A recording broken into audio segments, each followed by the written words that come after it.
학생 여러분 안녕하세요. 지구온난화 현상에 대한 수업을 진행하도록 하겠습니다. 지금 요즘은 기후변화에 대한 얘기가 전 세계적인 화두가 되고 있습니다. 자, 먼저 지구온난화 현상에 대한 좋은 자료가 있어서 이 자료를 보면서 설명을 하도록 하겠습니다. 네이버 검색입니다. 자, 먼저 지구온난화란 뭔가 하니까 지구의 온도가 계속적으로 높아져 가고 있다는 거죠. 이 그래프는 104년 동안 한반도의 연평균 기온 변화입니다. 한반도뿐만 아니라 전 세계적으로 기온의 변화가 추세를 볼 수 있는데요. 세계적인 추세와 더불어 우리나라도 100년 동안 온도가 11.8도에서 14.2도로 연평균 기온이 이렇게 점점 따뜻해지고 있다는 거죠. 그래서 전 지구가 몸살을 앓고 있습니다. 특히 이 기온 변화는 온실가스의 농도가 높아지면서 온도가 높아져 가고 있다는 것이 대체적인 설명인데요. 사실은 또 인간적인 이런 원인 외에도 우주적인 대기 대순환의 어떤 대기 대순환과 태양계의 변화도 한몫하는 게 아닌가 해서 그런 쪽으로도 지금 연구가 많이 진행되어 가고 있기는 합니다만 우주적인 변화는 인간이 어쩔 수가 없고요. 인간이 할 수 있는 것은 지구적인 변화죠. 지구 안에서 우리가 할 수 있는 노력들을 해야 되기 때문에 이게 우리들의 노력으로 기온 변화, 이 기후 변화 추세를 약화시킬 수 있는 방법을 찾아내야만 우리의 지구의 미래가 있다고 합니다. 그렇지 않으면 지구 온난화, 기후 변화 때문에 지구는 예측하지 못할 그런 종말이 올 수도 있다고 하죠. 자, 지구 온난화에 대한 내용과 원인은 여러분들이 이미 너무나 많이 알고 있어서 선생님이 더 이상 설명이 필요 없을 정도일 텐데요. 보통 이 그림을 가지고 설명을 하죠. 태양에서는 지구로 에너지를 보냅니다. 지구에 있는 모든 에너지 원천은 사실은 태양이죠. 태양에서 에너지가 들어올 때는 단파 에너지, 단파장으로 에너지가 들어옵니다. 그래서 태양 에너지를 지구가 받아서 지구는 다시 주로 밤 동안에 장파장의 에너지를 우주에 내보냅니다. 그래서 태양으로 들어오는 에너지는 단파 에너지, 나가는 에너지가 장파 에너지죠. 들어오는 에너지는 들어올 수 있는데 나가는 지구에서 밖으로 나가는 이 장파 에너지가 온실가스라든지 수증기라든지 지구상에 있는 여러 이런 이물질들에 의해서 에너지가 우주로 나가지 못하고 여기에 붙들려 있게 되는 거죠. 그래서 발생하는 것이 이런 장파 에너지를 붙들어 두는 여러 가지 이런 효과를 뭐라고 하느냐 하니까 온실 효과라고 합니다. 그 장파 에너지를 잡아두는 그 가스들 중에서 가장 중요한 것은 온실가스라고 하는 건데 그것들이 거의 대부분은 메탄이라든가 이산화탄소 같은 탄소들이죠. 그래서 요즘은 그 탄소들이 문제가 되겠습니다. 탄소와 메탄이 주된 지구온난화의 주범으로 알려져 있습니다.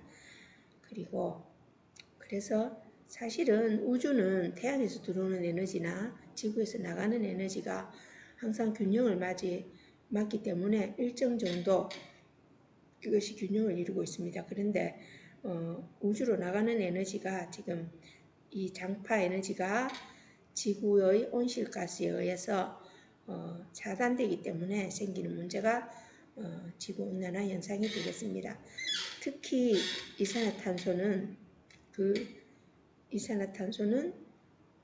화석 상태로 있다가 이 화석 상태로 있는 온실가스들이 지금 방출이 되어서 생기는 문제이기 때문에 이 화석가스를 어떻게 에너지를 우리 주된 에너지 사용해서 줄여보고자 하는 여러 가지 노력들을 전 세계적으로 하고 있죠.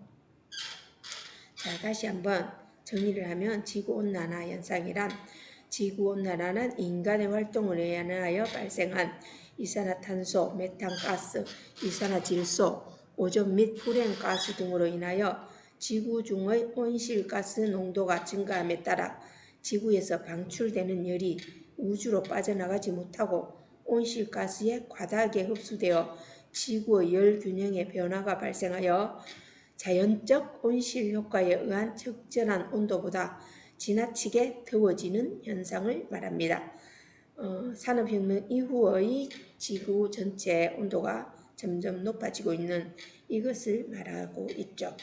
자, 원인은 선생님이 금방 설명했는 그런 메커니즘에 의해서 진행이 되는데 온실 효과가 화석 에너지의 사용으로 말미암아 점점 더 강화되게 되고 그 다음에 토지에 있는 그 산림들이 녹색 식물들이 이산화탄소를 흡수하는 기능이 있는데 이런 토지 피복들이 도시화 산업화되면서 고층 건물의 집중, 산림 훼손 등으로 인한 토지 이용도 변화가 생겨서 이산화탄소를 흡수할 수 있는 그런 산림들이 축소되어 가고 있다는 것이 문제가 되겠습니다. 그 다음에 3번은 산림 파괴죠.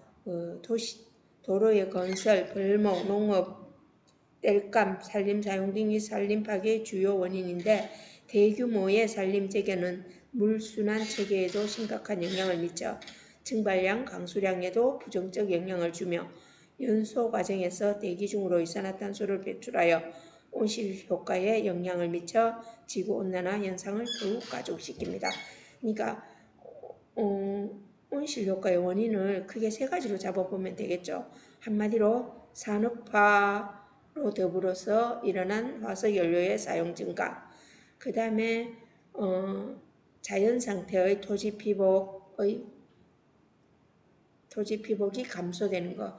토지 피복이란 토지에 여러 가지 식생들이 덮여 있는 것을 말하죠.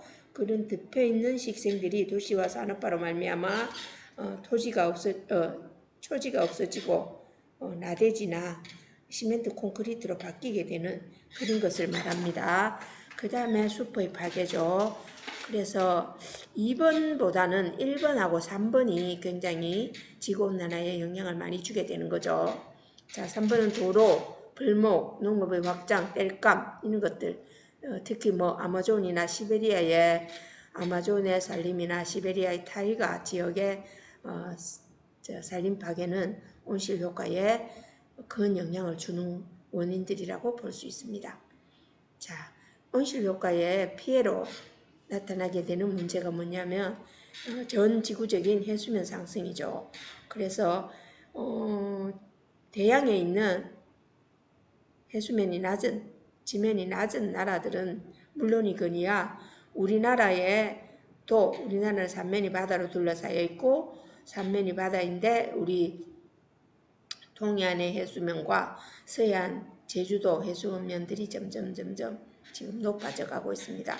그러면은 낮은 곳에 살고 있는 그 도시들이나 낮은 곳에 있는 갯벌 이런 것들이 침수되겠죠. 침수될 뿐만 아니라 태풍의 피해가 점점 많아지고 있습니다. 자, 피해는 여기에는 고성에서 발생한 산불 같은 그 다음에 이상기후, 해수면 상승, 식생 변화, 그 다음에 태풍의 강도가 증가되는 것 이런 것들을 예로 들 수 있겠죠. 그래서 피해도 사실은 우리나라 하면은 우리나라는 기후가 아열대 기후로 바뀌어가고 있다고 하잖아요. 그래서 온대에 살고 있던 식생들이 과열대 식생으로 바뀝니다.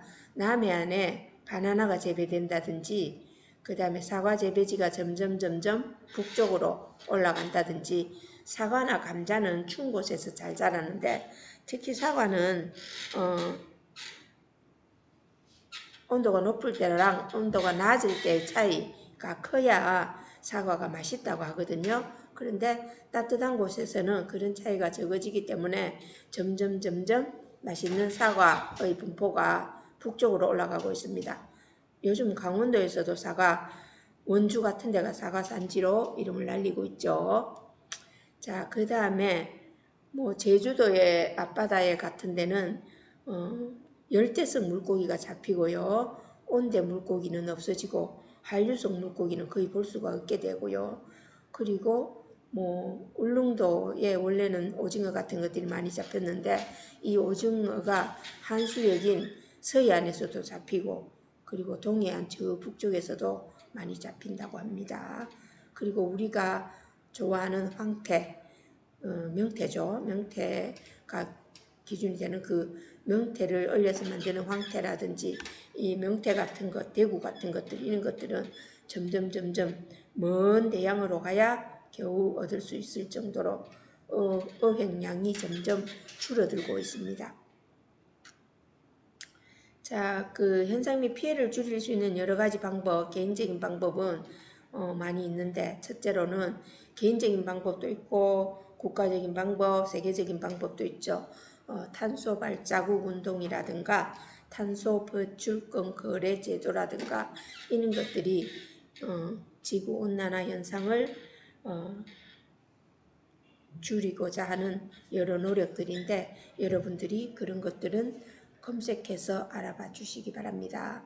특히 지구온난화에 대해서는 원인과 결과, 피해에 대해서 여러분들이 조사를 해 주시기 바랍니다. 숙제는 지구온난화에 대한 우리나라의 피해 상황들을 조사해 보는 것이 과제로 제시되어 있으니 과제를 충분히 검토하고 제출해 주시기 바랍니다. 여기까지 지구온난화 수업이었습니다. 마칠게요. 안녕.